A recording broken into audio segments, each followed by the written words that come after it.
or gender diversity, from the particular composition of that particular team to the particular understandings of the needs of that particular unit in that particular period. So there's so many factors, so many variables. There's no reason for you to feel particularly, don't give too much judgment or consequence or meaning to a lack of success. You will not succeed until you succeed. And in that moment, all of those doubts and all of those doubts will disappear. So please continue to believe in yourself and to believe in your dream, and you will find a path to achieving it and to making that difference that you're so eager to make. The second thing is that there's many ways to serve the UN Charter. That sense of calling is not limited to one job or one department or even one organization. There's dozens of organizations of the UN system. There's dozens of partners of the UN system, and there's the governments that are also sending delegations. There's non-governmental partners. There's other intergovernmental organizations. There's regional organizations. So there's multiple paths to serving the UN Charter. And those paths can reinforce, after 1 or 2 years of experience, or possibly field experience as well is very important. You can find different paths to your goal. My mother used to say there are many roads to Rome. So you do not have to find just one Inspira road to the UN. There's multiple roads to the UN, and there's multiple roads to UN service. So keep that broader perspective so that you don't trap yourself into a particularly narrow channel. Having said that, the Inspira process is relatively the same throughout the system. And your best guide is not me, it's you, and you, along with the vacancy announcement that you have applied for, will be your best roadmap to success. So I have, as Stephanie has kindly noted, I have put up a sample vacancy announcement. It's randomly selected. Please don't read any importance into the particular vacancy announcement. It was just the first one that I found in the P3 category, and plucked it out just so that I can demonstrate how this is your best friend in the process, whether for the cover letter and the PHP, as well as the competency-based interview. So, but the outset, I want to introduce you to a book that you may or may not have seen. It looks like this, and it's available on the web. If you look up UN competencies, you will find this immediately. This booklet has everything you need to know about the competencies. It dates back to the Kofi Annan era. And in it, you will find, how they arrived at these values and competencies-based approach, but also the elements. So as a starting point, let's recall that there are 3 core values: integrity, professionalism, and respect for diversity. The only one that will appear in sort of bullet fashion in the vacancy announcement is the professionalism. You will always be asked at least one question about the professionalism. And we'll get to what those questions will be shortly. Integrity is something that should, in a sense, go without saying. It's part of the charter. It's one of the 3 basic elements of the definition of a civil servant: integrity, professionalism, and competence. And you will see that in articles of the charter. And you will need to demonstrate your integrity and your respect for diversity in your answer, both in the professionalism answer and wherever you see relevant in the competency questions. So even if they're not asking you directly, it's important that you show your knowledge of the UN values and your adherence to the UN values in your answers. You don't have to do it over and over again. Just once is enough, just to show that you have knowledge of them and also adherence to them. Then we go to the core competencies that, regardless of the level of the position, whether it's a P2 or a D2, whether it's an ASG or a USG, everybody needs the following competencies. They are communication, teamwork, planning and organizing, accountability, creativity, client orientation, commitment to continuous learning, and technological awareness. Now, you will never get all of them. And this is, again, you look at the roadmap, that's the vacancy announcement, and it will tell you which ones they're going to test you on, that they will ask you questions on. So for the particularly random one that we've selected, they've only identified planning and organizing and teamwork in addition to professionalism. So as we said, professionalism is always there. So planning and organizing teamwork. And next to those words, you will see that there's elements of what a good planner and organizer is and what a good team member is. So keep this in mind when we get to the specific questions. So having that knowledge, you will know that you're never going to get more than 3 or 4 of these. Okay, and you will know them in advance, so you will be able to prepare for them. But that does not preclude you from bringing in your talents in these other competencies as you answer the ones that are particularly relevant. As you go up in the ranks, and if you're already in the system and you're trying to go higher in the system, what you want to look at are the managerial competencies. And these are leadership, vision, empowering others, building trust, managing performance, and judgment and decision-making. The same, these will appear and you will be questioned about them if they appear in the vacancy announcement. It's not likely you'll see these managerial competencies at anything lower than a P4 level position, but do expect to see them at the P5 and above. Sometimes at the P4, but definitely at the P5 and above, you'll see 1 or 2 of these in addition to the core competencies. So keep these 3 layers in mind as you approach your preparation. Values, core, and then managerial competencies, depending on the position you're applying for. Now, having sort of laid out this, this overall, we'll come back to the slide if we can go to the next slide.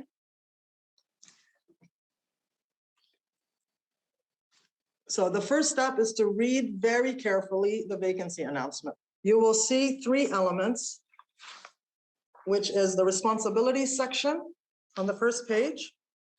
Then you'll see the professionalism, the definition for that particular post of what professionalism means under competencies. And then you'll see education, work experience, and languages. So these should form the crux of your cover letter, as they should be the crux of any answer to a professionalism question in the competency-based interview. So if they ask you, why are you the best candidate for the job?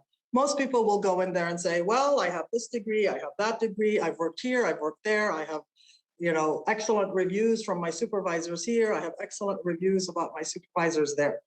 That makes the interview about you, when in fact the interview is about finding somebody to fulfill the particular job. It should be about the job. And that's why this is your roadmap. So you don't want to say, I have this degree and that degree. You want to say, because I have this degree, I am better suited to be able to fulfill this particular responsibility that is required for this job. Because I worked for ABC, I have acquired the skills to be able to deliver these functions in this particular job. Because I have languages XYZ, I'm able to interact with several categories of member states and in their own official language and in their own native language, and can foster better relations in the intergovernmental negotiating process. So you're using your experience and your degrees to demonstrate why you're the best person to do the job, because ultimately that's what the UN cares about, somebody who can step in and do the job. So let it be about the job and how you're the best for it. And the tools that build that story are in the responsibilities section of the vacancy announcement, the professionalism section, and the listed languages, work experience, and education. So try to tie as much of your life and your career and your education to those particular elements, both in your cover letter and as you describe your functions and other positions in your PHP. And finally, and most importantly, in the competency-based interview when you get that far. The timing, setting, and the protocol of the interview. Now, the interview will normally be anywhere from 30 to 45 minutes, and the panel will introduce themselves, and they will tell you how long the interview will be. That's common protocol. You will then see whether there's 2 people or 3 people, notwithstanding any note taker that's designated. When they introduce themselves, they'll say whether they're panel members or note takers. So you want to divide the number of minutes you have by the number of people. If it's 2 people, clearly each of them is going to ask at least 2 questions, possibly 3 questions. So you know that if you have 30 minutes, there's approximately going to be 5 or 6 questions. You know you have about 5 minutes per answer. If you see that there's 5 people, clearly they're not going to each ask you 2 questions. They're going to ask you 1 question. You have 5 people and 45 minutes. You may have 7 to 8 minutes for each question. right? So you kind of do the math quickly so that you can assess. But a good guideline is 5 to 7 minutes per answer. You should be able to give an excellent answer within 5 to 7 minutes. If you go over 7, you might lose their interest. If you go under 5, they might think you don't have enough to say. So that's a relatively good margin for an excellent answer. The setting, like I said, will be determined obviously by the panel. They normally let you know how many panel members you have and how long the interview will be, so you can kind of do this mathematical calculation before you arrive. It's okay if you allow yourself a little bit more time, closer to the 7 minutes on the professionalism question, but try not to go over that so that you have time to answer their questions. And the last thing you want is to be interrupted and told that, you know, they need to move on or something, because that shows you don't have good time management. So that's sort of the logistics of the interview. It's very important that the note taker is there. I'll explain when we talk about how the competency-based interview will be assessed. The note taker is there for that purpose and will not be the person necessarily judging and or asking any questions. So don't count them in the numbers when you're doing the division. You're only counting the panel numbers. So let's go to what kind of questions to prepare for. The professionalism question will take usually 2 possible forms and can be asked in several ways. If there's been a written test, it's not likely that they will ask you a substantive knowledge-based question to test your expertise in the subject matter. They'll want to sort of get to the other aspect because they've already tested your subject matter expertise. But it's always possible that they can ask you, and there's no way to tell you what those questions will be because they will be very much arising out of the nature of the particular job vacancy, right? But it's important to kind of know what the trends are, know what the real challenges are in the field. And again, it's very important, and you'll hear me say this over and over again in the next 5 minutes, to know that you have a particular story that demonstrates what you're saying, not just that you can declare it, but that you can demonstrate it, right? So the more common question in professionalism is something in the shape or form of, why are you the best candidate? And this is your opportunity to really shine. This is your opportunity to tell them why you're the best candidate based on the description I told you earlier, why each element of your CV contributes to this particular post. You also can take this opportunity to tell them why you want to work for the UN and why this particular job is very important to you, what your motivation is. And third, as I said earlier, you also want to communicate your adherence to the values. So this is your opportunity to do all of that. The bulk of your answer should be obviously the job and why you're good for the job. But take at least half a minute to focus on your motivation and your adherence to the values. That will be appreciated. You can do it at the beginning of your answer, at the end of your answer. That's a very personal style choice. Then they'll launch into the competency-based question. So in this particular randomly selected vacancy, we have planning and organizing and teamwork. My advice would be that you have at least 2 stories ready for each of those. And by story, I mean a real life specific example of where you had to either plan or organize or where you had to work as a team. On the planning and organizing, you may want to have a good example where the work was done efficiently on time within the deadline, and a bad example where because of somewhere in the chain, somebody failed and as a result, the team as a whole couldn't deliver.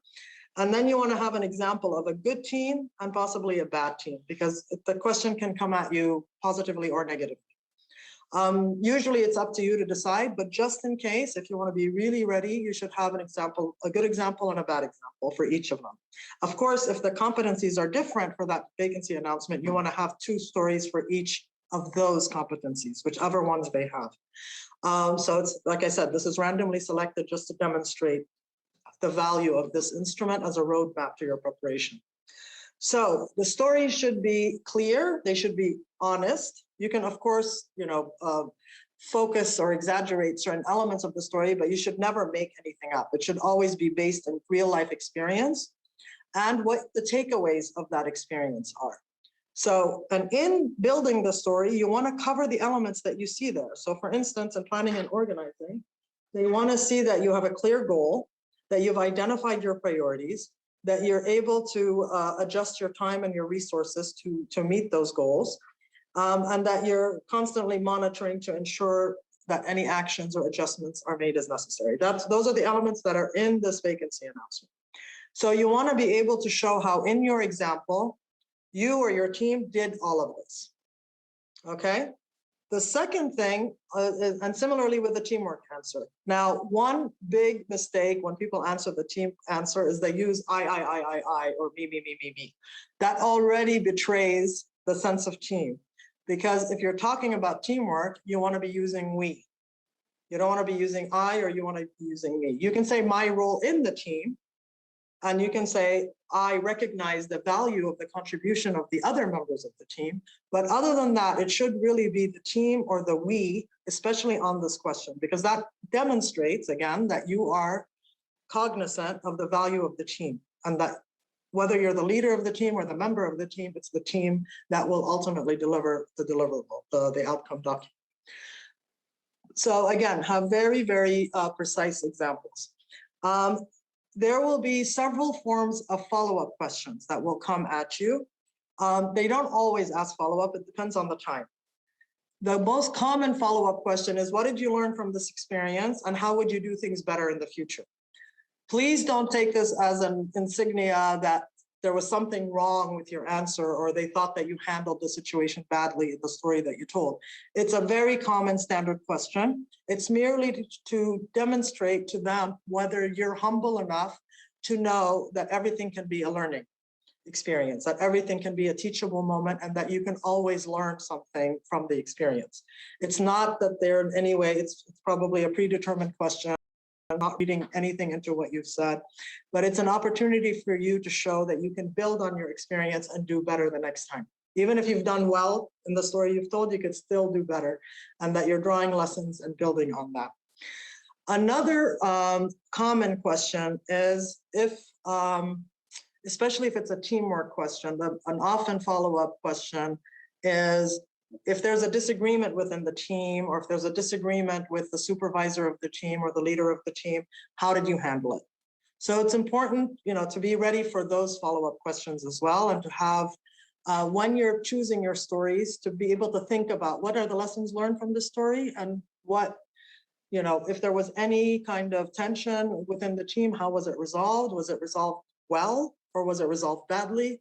And if so, how can you do better in the future? And it doesn't necessarily mean that it was up to you to resolve it. It could be the team leader, not the team member. But these are the kinds of questions that you're going to get as follow-up questions. So last but not least is the elements of an outstanding answer. It's very hard to go in, and obviously your life, you feel like your life is depending on how well you do in the next 30 minutes. You're being judged by people you don't know.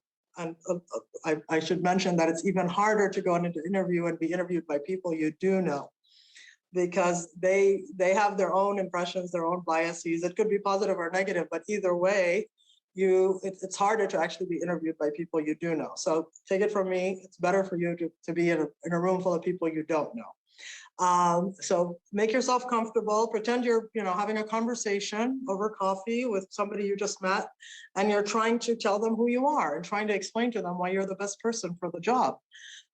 Try to keep that kind of relaxed mode. The best interviewees are those that go in there thinking they already have the job and they're having a conversation with their colleagues. But that's very hard to achieve. I personally think a little bit of nervousness is good, because it shows respect for the moment, it shows respect for the panel, and it also ups your game. But don't be so nervous that you sabotage yourself. A little bit of nervousness is good. It keeps you kind of on top of your game, it keeps you on your toes, and it shows respect that this is something important and that you have respect for these people and you care how they assess you, right? So all of this are, tips for your demeanor. But in terms of the content, honesty is the best policy, clear, concise, and honest, but also passion. You want to make sure that they know that you are a living, breathing, dynamic human being who's not just there to follow orders, but there to contribute, to be innovative, to be outside the box when necessary, and loyal and dutiful when necessary. So all of these things are part of the UN calling. I believe that anybody who wants to serve with the UN has these attributes in spades. Let them get to know you. Let them get to see that side of you. And with that, I hand over to Stephanie for any questions that she or you have. Yeah, thank you very much, Mona. Well, can you hear me clearly? Yes. Wonderful. Thank you very much, Mona, for your valuable insights. I mean, I wish I would have talked to you before I had my UN interviews, because I was, for example, when I had my first interviews, I was, just to share a short personal story, I was not aware of these follow-up questions. And as you correctly said, exactly that happened to me. I've got the follow-up question. I think the first one you mentioned, as in, what could you have done better? And I got so irritated by the question, because I thought, well, you know, I just basically shared a positive example, and I thought I shared a really good example. And then you get this follow-up question. So instantly I thought, you know, maybe the example wasn't good enough, or maybe the UN panel didn't like that example. So I think that is really a great insight. And thank you very much for sharing that, because I think, as you said, you know, naturally everyone is very nervous at interviews. So knowing some of those questions, or having, you know, having that advantage is already an advantage, because you can stay calmer, you can prepare for it. So thank you very much, Mona. My pleasure. Mona, before we start the Q&A session, and before I have a look at the chat, that some of the questions I saw, some people already posted questions. As I said, I've already collected questions through social media. We also had a LinkedIn poll where people voted what questions they think would be useful today to get answered. And here, yeah, I also want to say thank you here for everyone who joined those polls and who voted. That really helps us to understand what are our UN insiders, what do you want from our UN insiders, what challenges do you have, what questions do you have? And we had more than 1,000 people having registered for this webinar, Mona. Yeah, it was amazing. And it's really important to have these active participants, as I said, to help us understand better their interests and what they would like to take away from those kind of webinars. Having said that, so the two questions that were asked in the polls were, what are good questions to ask at the end of an interview? And the second one, I can repeat it again, Mona, is on what basis does the interview panel evaluate their candidates? I think this evaluation question got the most votes. So if you can give us some insights here, that would be fantastic. Sure. Can you go to the slide that had the competencies on it, please? Absolutely. Sure. Okay, so the answer to your first question, do not feel obliged to have a question. They'll always say at the end, do you have any questions for us? That's just an opportunity in case you do. And of course, if you have a genuine answer, by all means ask it. But if you don't have a question, don't feel that you'll be graded or assessed if you don't ask a question. It's not, it's just a courtesy that is offered to you in case something is not clear. If you feel compelled to have something to say, a go-to question can be to ask the panel, what is your timeline on making a decision? And when do you expect to make a decision? When will we be informed of your decision? Something along those lines. That's a safe question, and it's a legitimate, thing to want to know. Whether it's 3 months or 6 months or 3 weeks or 6 weeks. I mean, you'll want a timeline so that you can organize your affairs. As to how the interview panel is going to evaluate the candidates, now there's two methods. Either they have a note taker there who's taking notes, will be crazily writing everything you say, and they'll then look at those, have those notes typed up and look at them together later, or they'll each be taking their own notes. In addition to that, most panels will be given almost like a worksheet. Either they'll be, preparing their own, or they'll be given one by the team leader, where you'll basically have everything that's listed in the vacancy announcement. So it'll say for the one that we've randomly selected, it'll have professionalism with the elements, teamwork with the elements, and planning and organizing with the elements. Now, of course, there's more than two. I've just highlighted the two main ones just to demonstrate, but as you know, planning and organizing will have at least 4 or 5 elements. You'll see them in the job vacancy, right? So each of them will actually be grading and ticking on this worksheet whether your answer satisfies all of these elements. So that's why the roadmap that you have is actually your best preparation, because they will be grading you on the very elements that are in the job vacancy. So next to teamwork, you'll see the elements. Next to planning and organizing, you'll see the elements.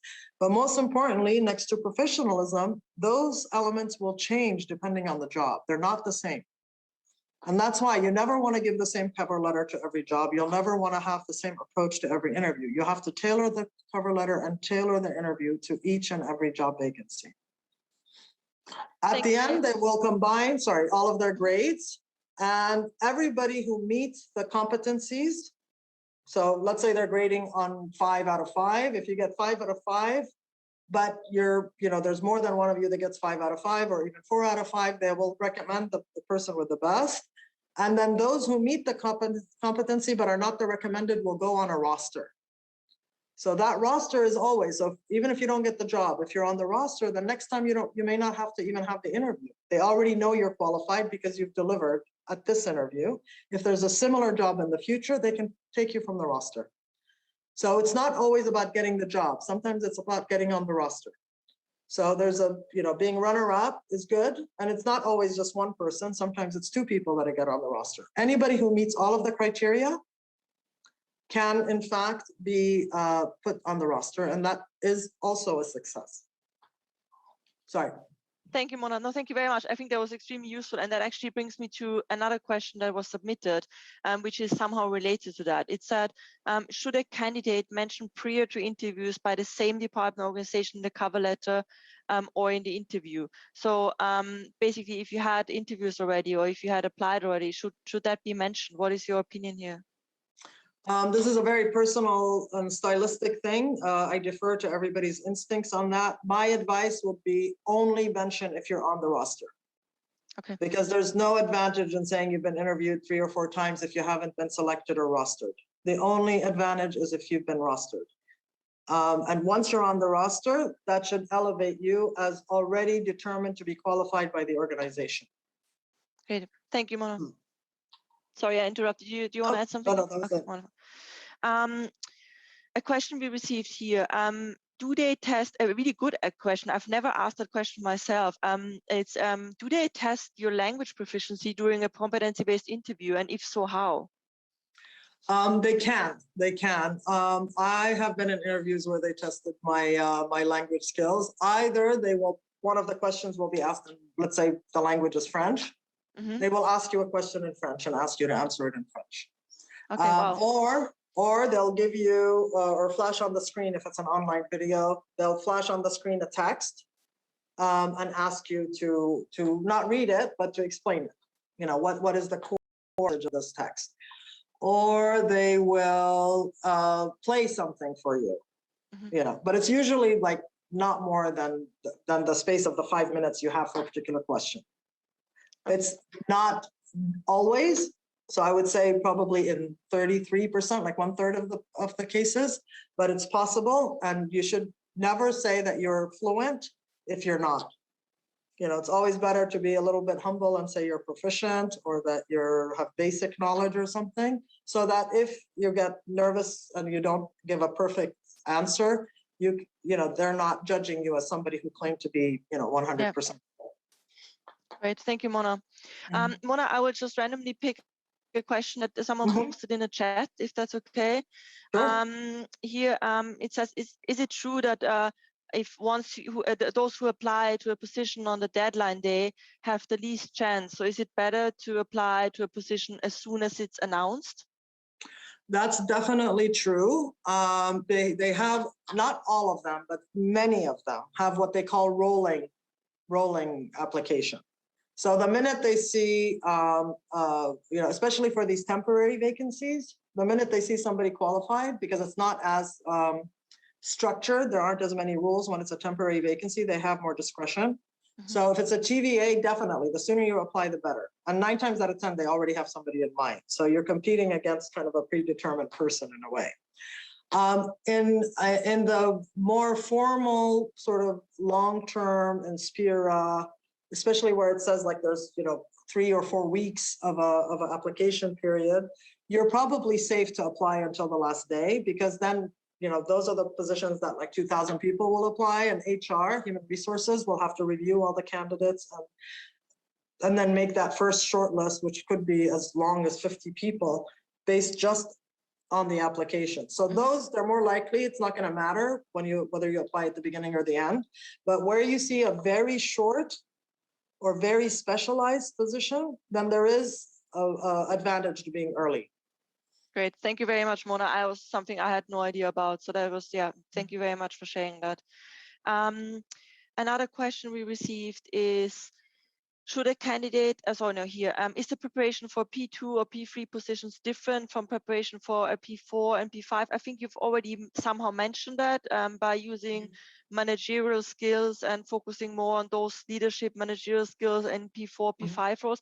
Anything you want to add here? I appreciate we are already running out of time a bit. Anything? Okay, I have time if. Okay, wonderful, Mona. Yeah, we can go till whatever you want. The other, the preparation and the style is going to be the same, whether it's P2, P3, P4, P5, even D1, D2. What is going to differ is the quality of the answer, the quality of the presentation, the quality of the confidence that you're exuding. So that they're going to expect, as you go up in the ranks, not only will the competencies be more difficult, but the expectations of your delivery, of your confidence, of your presentation style will also go up. Because as you go up in rank, you also go up in responsibility and authority, and you would have to be capable of carrying and demonstrating your capacity to carry that responsibility and that authority. Thank you, Mona. Another question also came from social media.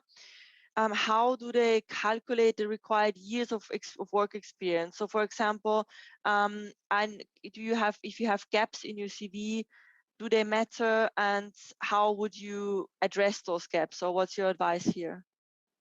If it's like a really long gap, like where somebody left to do a PhD or something, it's very important to explain that, because the person looking at the education may not be the same person looking at your experience, and they'll see 5 or 6 years in the middle. It could be somebody who went to start a family, or had a child at home and wanted to take care of the child.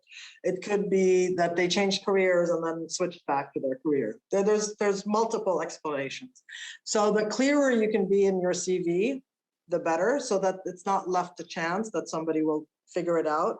But my understanding is that HR will look with a fine-tooth comb. They will look for, they will not count anything that's less than 6 months. So don't fill up your CV with things that say 3 months or 2 months. Anything that's 6 months will count as 6 months or above. It's very rare that they'll count anything that's less than 6 months. So if there's, you need to kind of do the accruing on your own, make sure you have the required years of service. And if you think somebody's not going to understand how to get that 5 years or 6 years, I would spell it out in a very short, 1 or 2 sentences. Spell it out. I have 6 years of experience, including 3 here, 2 there, 1 there. So they may not be in the same place. They may be divided by different extracurriculars or educational decisions, but give them, that you meet the requirement. Thank you, Mona. I will add another question here from the chat. What are good examples of responses to the question, what are your weaknesses? Do you have any tips here, being a UN panel interview member?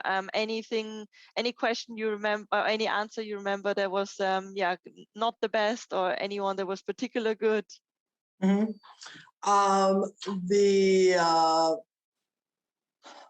I'll tell you a story.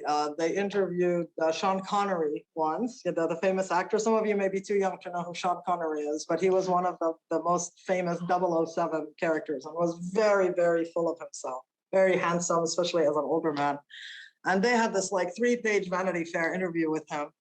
And at the end, of course, he's going on about how great he is and how great his life is and how great, of everything about him is. And then at the end, the journalist was kind of being sarcastic, like, oh, you sound perfect. Is there anything wrong with you at all?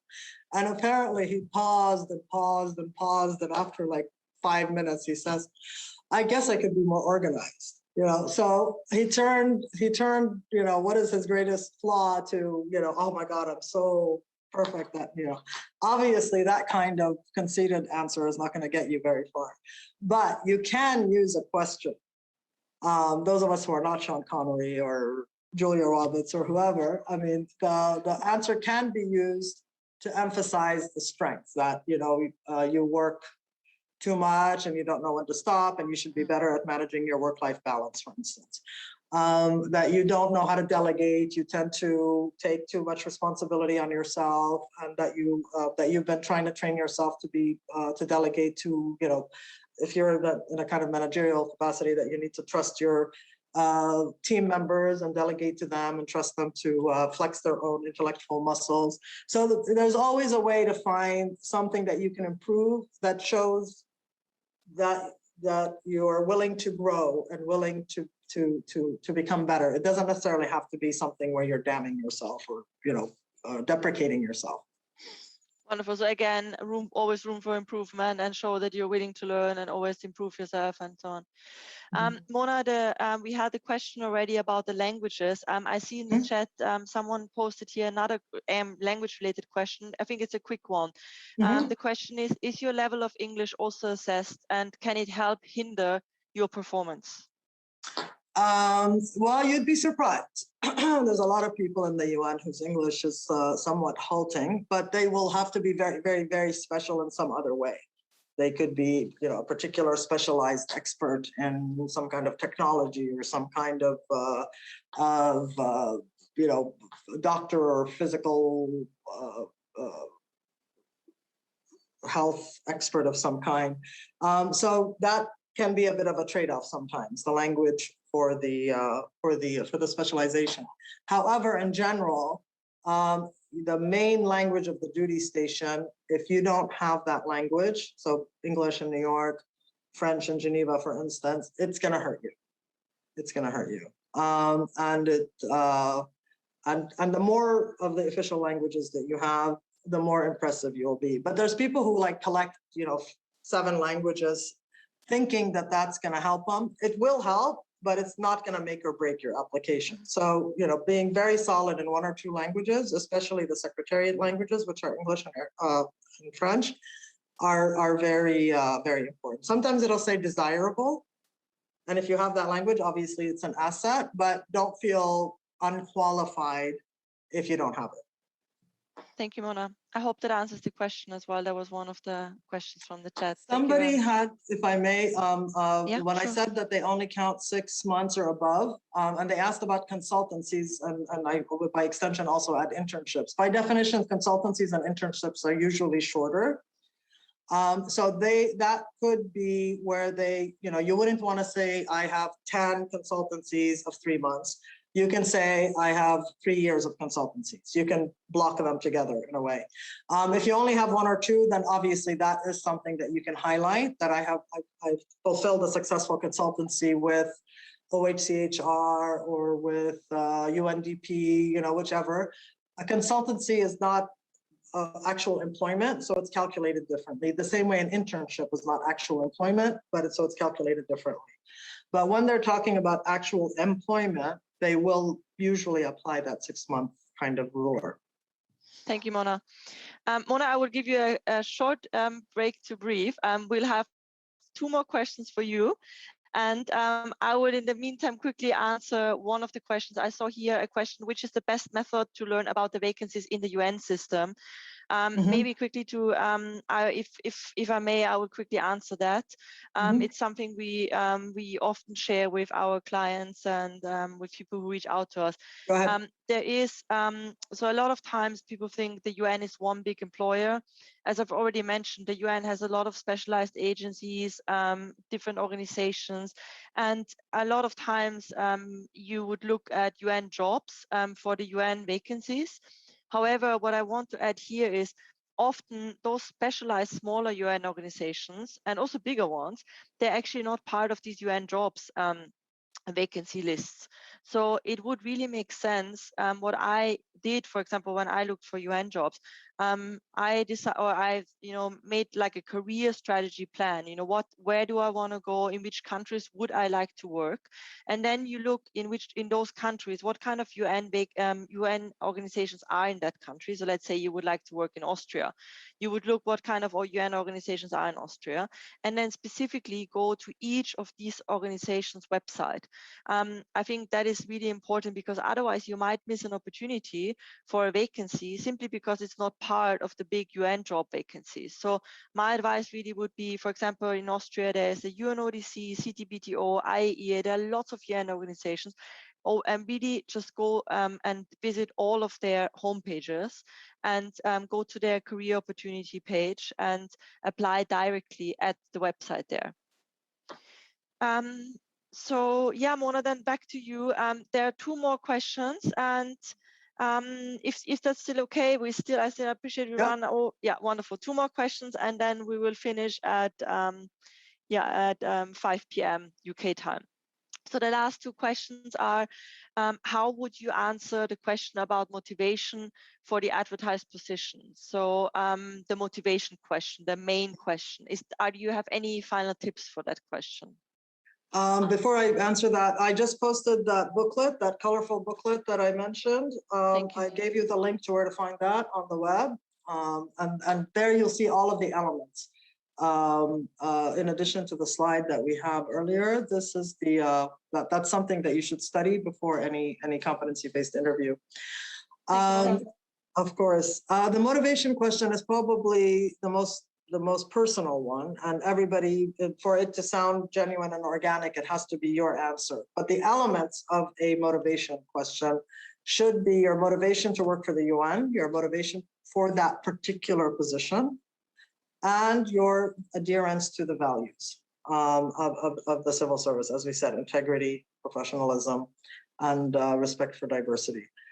So this is your opportunity to emphasize those three things. And how you formulate that has to be yours. My only advice is make sure it's relevant to the position in question.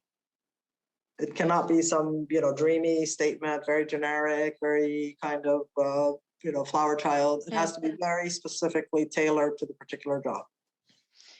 Maybe Mona, if I may add here as well, some of the lessons learned we had with people who shared their motivational answers were that some of the answers they gave were very emotional.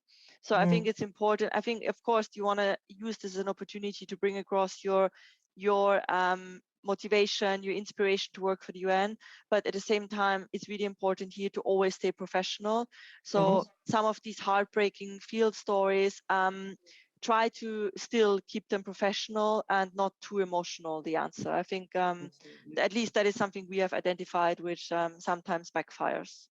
Absolutely. No, and there's a big difference between passion, which is showing that, the commitment and the dedication and devotion is very different from being kind of emotionally involved. Obviously, you want to show empathy, you want to show compassion. There's, I would say that's still on the right line of a good answer. But if you go and you think that there's added value in saying, I was heartbroken to see, or, those things kind of go into, it's a little bit too personal. And as Stephanie says, it crosses into not so professional territory. But it's obviously okay to have a sentence about, that's where your calling started, or that's what, what motivated or inspired your passion to help children, or to work with genocide victims, or whatever it is that you're going to be talking about, whatever it is that your passion is. But the key is absolutely, as Stephanie says, keep it professional, but keep it specific. Keep it very grounded in the particular demands of the particular job you're applying for. Thank you, Mona. Mona, so that's the last question then. How long, it's a good last question actually, how long does it take for the panel interview to hear back, and do you actually get notified if you were unsuccessful? It's very much dependent on the team. I mean, I would say that if they already have somebody in mind, you'll find out very quick. So it's actually not necessarily a good thing. And you could be the person they have in mind. So I'm not trying to discourage you, but if they have somebody in mind, it can go very, very quick. If it's a real vacancy, it can be anywhere from 3 weeks to 3 months, I would say is the average. They will, I mean, I've had all of the experiences where you don't hear anything. If you're shortlisted for an interview, you will hear obviously that you're invited either to a written test or to an interview. After that, you may not hear anything at all. But if you're interviewed, and if you get as far as an interview, they will obviously have informed you that you made the cut from HR, that you've been shortlisted, that you've taken the test, that you've passed the test, that you're now at the interview.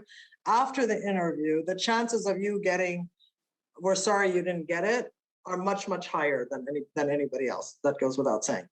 But there's 3 possible answers. Either you got it, or you're rostered, or that you didn't get it and they're going to keep you in mind for the future. And that, you know, there were 100 successful candidates, 100 qualified candidates, and they can only pick one. And, you know, please don't take this as, you know, please apply again. And you're, you know, they'll have some nice words.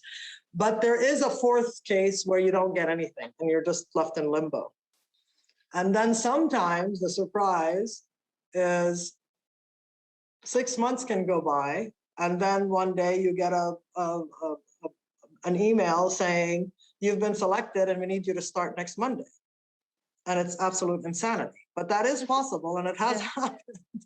It's very rare, but it is possible. Now, I don't want to say this to you so that you can, you know, keep hope alive. You know, if the 3-month mark passes and you don't hear anything, 90% you're not going to hear. But it is possible, and I've myself experienced it, and others have that I know personally, where you get that crazy call when all hope has been lost. And not only are they contacting you out of the blue, you may have even forgotten that you applied for the damn thing. Yeah. But they want you to start like in a week or 2. And you know, you've moved on and you have another job, and you may have even moved countries in the meantime, but you know, they think you're still waiting to hear from them. So anything is possible. Keep hope alive, but keep your options open, diversify your portfolio. Don't only limit yourself to UN and Spira jobs. As Stephanie said, there's a lot of voluntarily funded posts that are advertised on the websites of the individual organization. And there's a whole universe of system organization and non-system organizations, all of which are serving the cause, all of which are answering the calling, all of which are of service to the UN Charter. So please don't limit your options. Well, I think, Mona, one main key tip to take away on this last slide we forgot, which is to say patience is key. I remember my first UN role. From the moment I have applied until I signed my contract, it was 8 months in between. So wow, I think, so I think patience is really key. Absolutely, absolutely. Yeah, as I said, you know, here are some final tips that me and my UN insiders collected to take away. I think the slide really speaks for itself, and I appreciate we are not only running out of time, we are out of time. But before I come to an end, I quickly want to announce exclusively with you as a little thank you for joining us today. Our next webinar, it's again a free webinar, the last free webinar before the summer break. The webinar will take place already end of May, on the 27th of May, and is focusing on how diplomatic skills can help you kickstart your global career. Our special guest speaker will be the former executive director of Tata Limited and a senior British ambassador. So yeah, you're more than welcome to join that webinar. Dr. Landsman is his name. He will share insights on how his diplomatic career started, what skills he believes are essential for a successful international career, both in the private and public sector.